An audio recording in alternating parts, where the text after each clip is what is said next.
灣區全媒體，荃灣區都睇。大家好，我係鄭瑞文。大家好，我係薛穎文。又到咗由粵港澳大灣區主流媒體聯合製作嘅節目《灣區全媒體》。今年咧就係馬年啦，咁今集咧將會帶住大家去睇睇馬年嘅新鮮事。冇錯係啊，中意集郵嘅朋友就要留意陣間介紹嘅中國郵政2026年丙午年馬年生肖郵票，仲會同大家睇下廣州點樣同東北嘅朋友介紹新春文化旅遊活動。唔止啊，嗱，仲會咧帶住大家去到太原嘅山西自然博物館，透過展覽去認識馬匹。而家就由南北快閃展開今集嘅節目啊！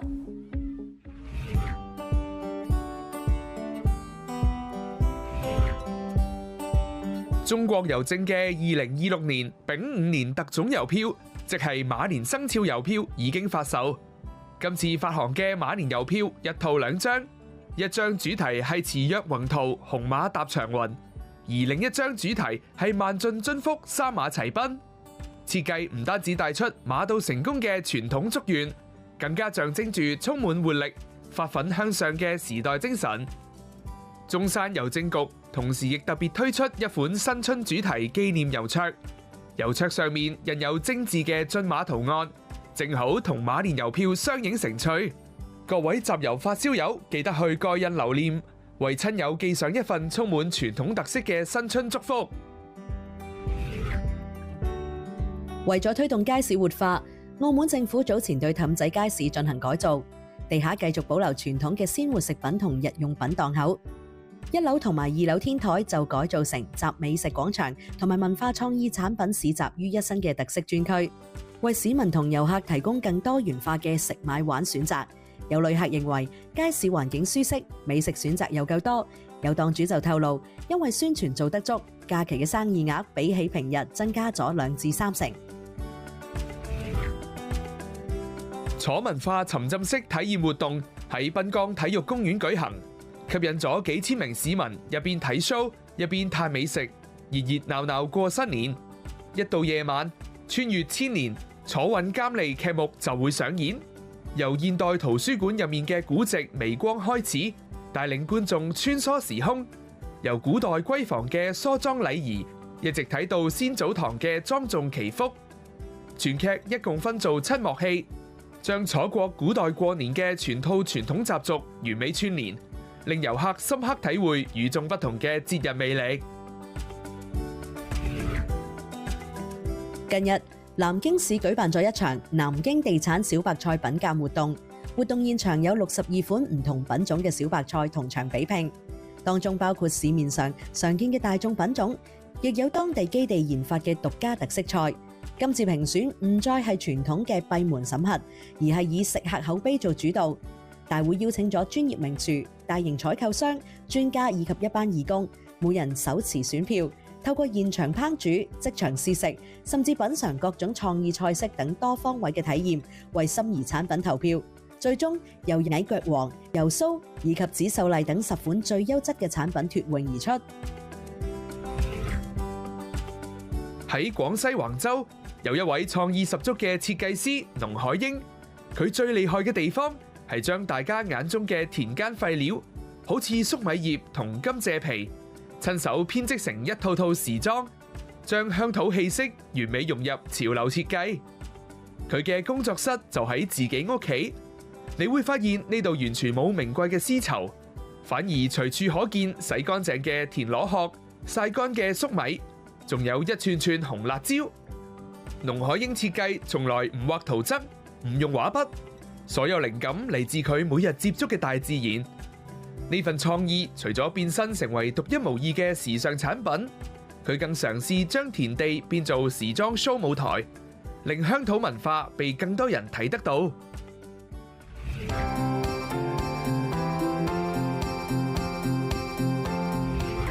假期一到，廣州各大博物館同埋景點咧都特別熱鬧啊！好似喺南粵先賢館，除咗可以睇展覽之外，唔少家長仲會帶埋小朋友親手去體驗一下傳統竹編工藝啊！一邊參觀學歷史，一邊又可以動手製作喎。呢一種寓教於樂嘅行程，絕對係假日親子遊嘅首選啦！而家我哋就即刻去到現場，帶大家感受一下呢一份指尖上嘅傳統魅力啊！喺南粵先賢館，有市民趁住假期一家大細過嚟參觀，了解先賢事蹟。呢度仲舉行學非遺親手作嘅活動，吸引咗唔少街坊過嚟體驗。遠古時代是吃不完的東西，是用來盛放食物的。然後現在慢慢近代的話，這個非物質文化遺產的一個推廣，我們是開始用來做藝術品、裝飾品會比較多一點，是實用性和美觀性兼具的。竹編係以天然嘅竹子為原料，通過劈、刮、編、織等幾十個工序，將普通嘅竹片轉化為精美嘅生活用品或者藝術品。睇起嚟簡單，但係做起嚟就好考耐性。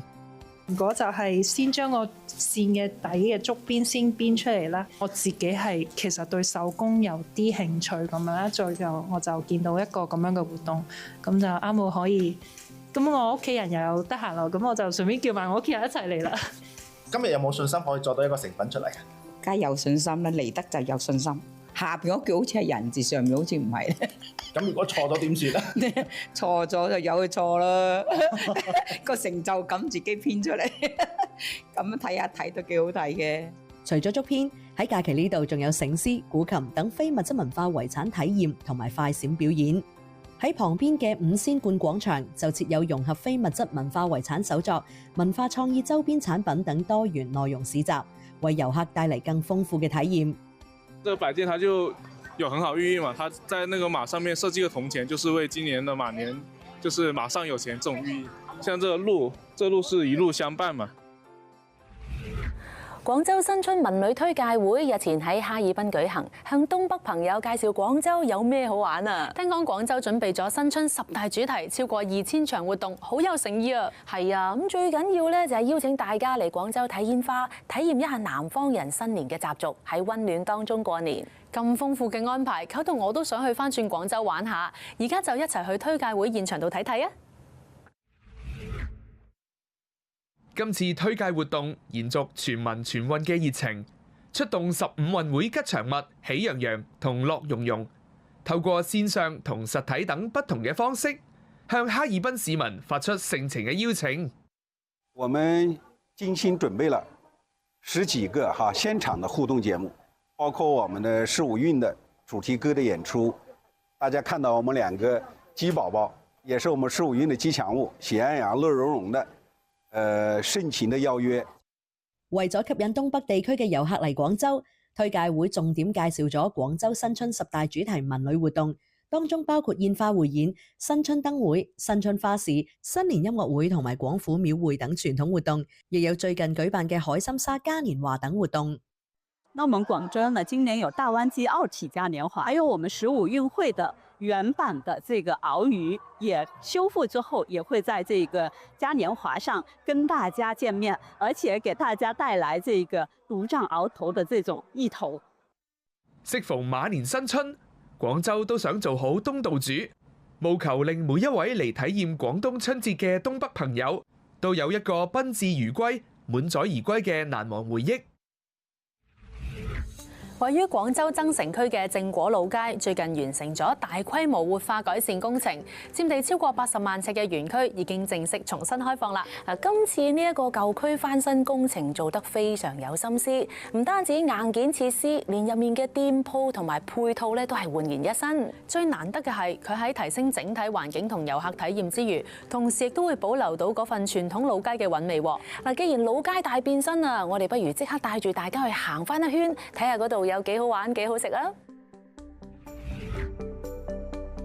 完成翻新嘅正果老街，唔單止保留咗原有嘅歷史感，仲加入咗好多新元素，例如海濱休閒區、文創市集、特色民宿同埋單車驛站等，配套應有盡有，保證遊客可以喺度由朝玩到晚。除此之外，呢度最吸引嘅就係美食。超過200款地道鄉村小食，令呢度火速成為粵港澳大灣區最新最紅嘅美食勝地。呢度包你食指大動，滿載而歸。變化好大啊！比以前咪河堤呢度咯，以前啲舊屋嚟嘅，而家全部拆晒，變化咗好大啊，靚咗好多啦，比以前。食咗三寶啊，至尊三寶，好有即係小時候嗰啲感覺咯，即係食嘢啊，無論行啊嗰啲人情啊，試過都幾好。呢個地區嘅旅遊版圖亦都全面擴展，附近嘅白江湖森林公園同埋蒙花布村最近成功升格為國家3A 級旅遊景區。佢哋同正果老街景區會串連成2條省級靚景鄉村遊路線。換句話講，大家嚟到呢度唔單止可以行老街，仲可以一次過去埋森林公園同特色鄉村。可能會來這裡拍婚紗照，因為感覺我覺得那個沿河邊也很漂亮，所以我感覺還是應該會來的，還會跟家裡面的人家一起過來一遍。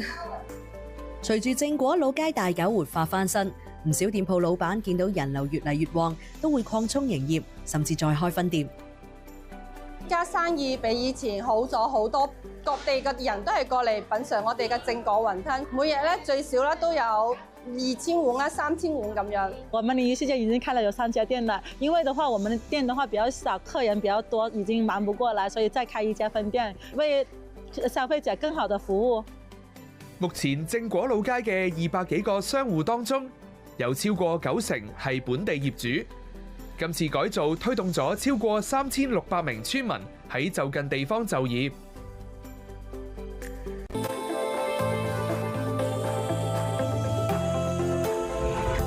馬年正式到啦，既然係生肖主題年，當然要去行下馬展去應下節啦。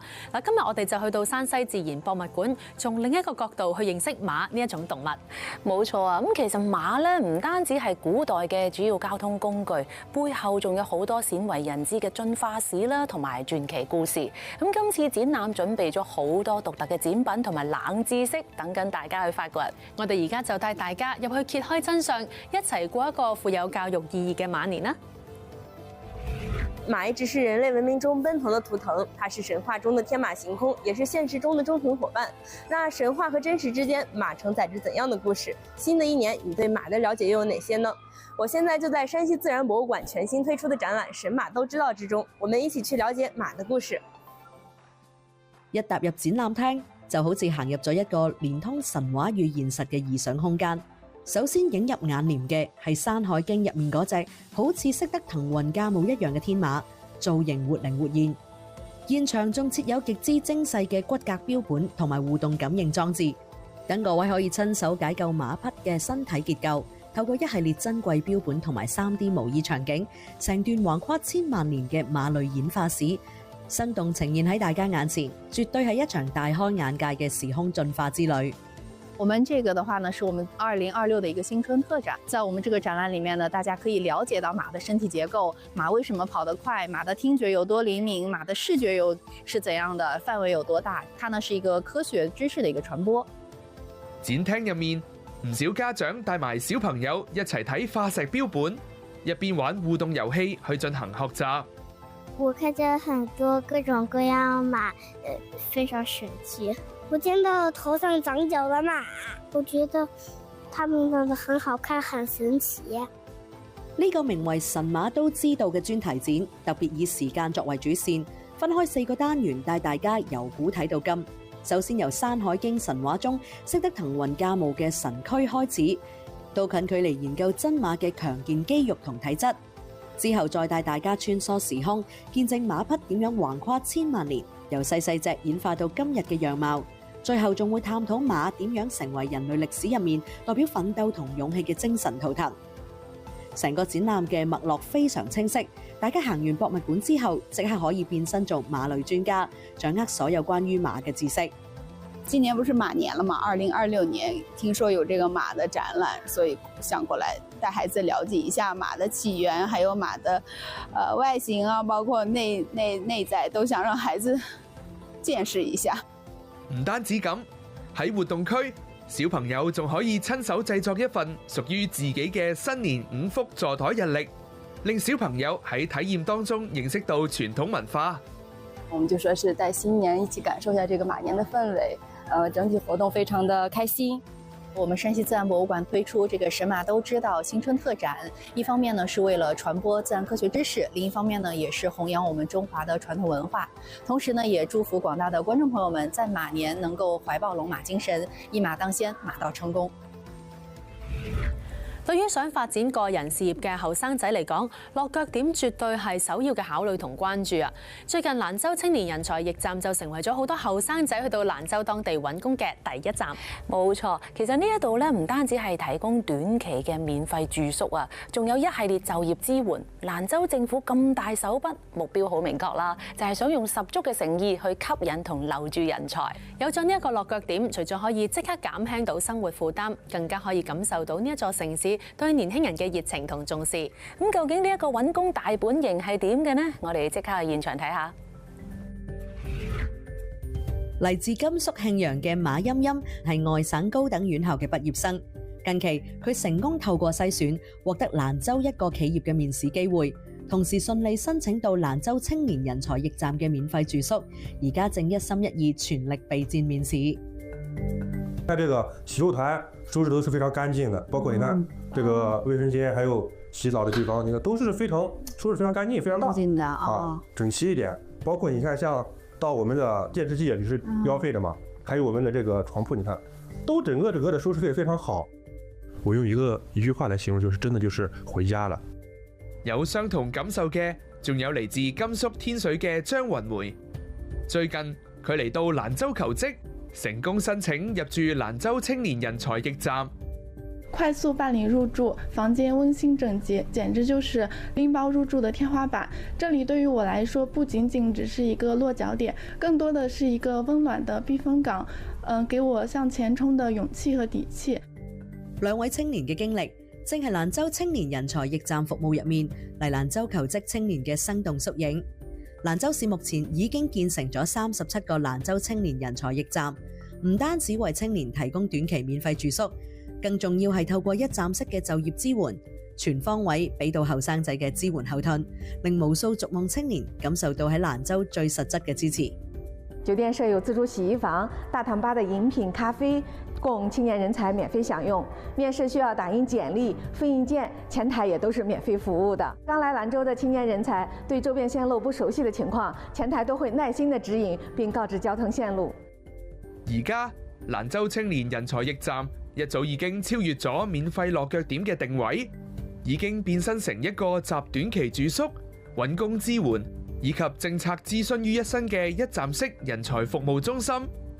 無論係住宿定係事業規劃，呢度都可以提供全方位支援，真正成為年輕人喺蘭州大展拳腳嘅最強後盾。喺2026年中國龍獅公開賽，中山小欖永寧龍獅武術團奪得咗高裝獅項目嘅冠軍。榮譽嘅背後係日復一日嘅刻苦訓練。喺比賽之後都只係可以休息幾日，佢哋又要照常翻去訓練館練習啦。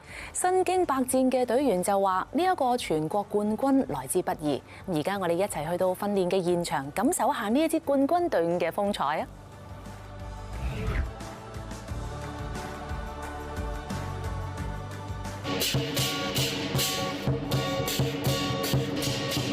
呢日上晝結束比賽之後休息咗幾日嘅隊員，又好似往常一樣嚟到訓練館進行訓練。回想起比賽嗰陣嘅情景，身經百戰嘅佢哋依然感嘆呢個全國冠軍來之不易。比較困難啦，畢竟路途遙遠，同埋要克服嗰邊嘅寒冷嘅天氣，進行一個高裝嘅賽事。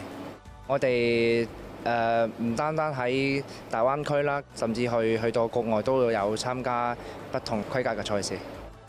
中山市小欖鎮永寧龍獅武術團成立超過30年，團員累計過千人。而家嘅主力團員都係20歲出頭嘅年輕人。今次喺2026年中國龍獅公開賽參加高裝獅項目比賽嘅黎浩東同埋梁金傑喺賽場上憑住精湛嘅技藝同埋默契而贏得冠軍。我練咗武師10年啦。因為學校好多都有嗰啲入校園教噶嘛，然後我哋又報咗呢個名，然後接觸到，好辛苦。因為一開始咧獅頭獅尾兩個默契係冇咁好噶嘛，要慢慢培養呢個受傷咧都有嘅，整親手手腳腳係好正常嘅。都係呢個熱愛咯，都想傳承落去嘅。當年喺村入邊聽到啲鼓聲，跟住好激動。以前都好中意舞獅子嘅，跟住到而家就玩成專業。名次唔重要，最重要嘅就係自己熱愛。中山市小欖鎮永寧龍獅武術團於2006年被廣東省體育局、廣東省龍獅運動協會審定為廣東省龍獅運動項目基地。2024年入選市級非物質文化遺產項目。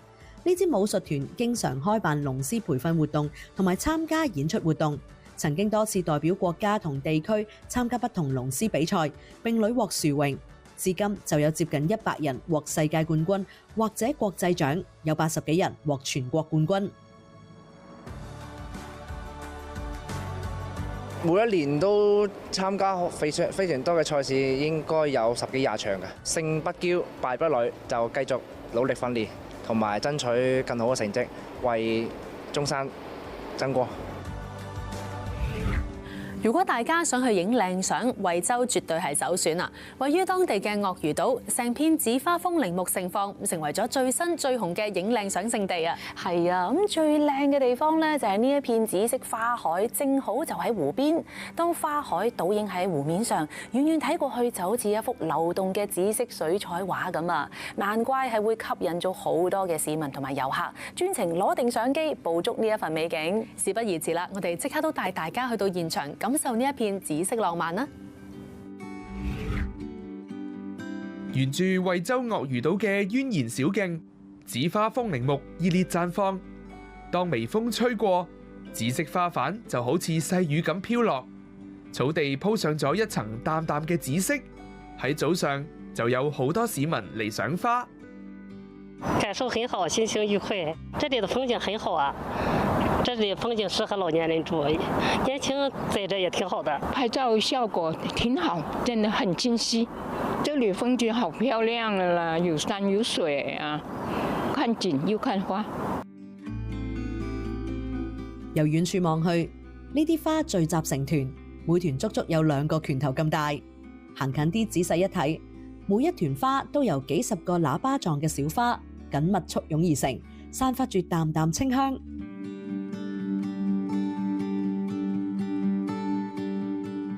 開得非常不錯，花團錦簇，也特別漂亮，特地過來溜達溜達看一看。惠州這個地方確實是很適合人的居住的地方，而且非常漂亮。它這一年四季的花開不敗，得說是，特別好。這個地方空氣了或者還有環境了都非常適合人的居住，就是哪裡都找不到這個打卡點最亮的了。鱷魚島呢一條小徑嘅景觀設計非常有心思，當中以紫花風鈴木作為主角，同旁邊翠綠嘅水松、開始變黃嘅落雨杉，同埋湖畔低處嘅勒杜鵑紅花相互映襯，呢幾種色調撞埋一齊，形成錯落有致嘅色彩層次。唔少市民表示喺惠州嘅街頭巷尾，一年四季都可以見到唔同嘅花景。哎，我們家鄉太漂亮了啊！鱷魚島以前我們來過了，現在一看這麼多花，我們2天都在這裡拍相。紫花風鈴木屬於落葉小喬木，原產於南美，喺中國華南地區廣泛栽種，係城市入面最受歡迎嘅景觀樹種。花色係品紅或者紫紅色，每年12月到次年3月係紫花風鈴木嘅開花期。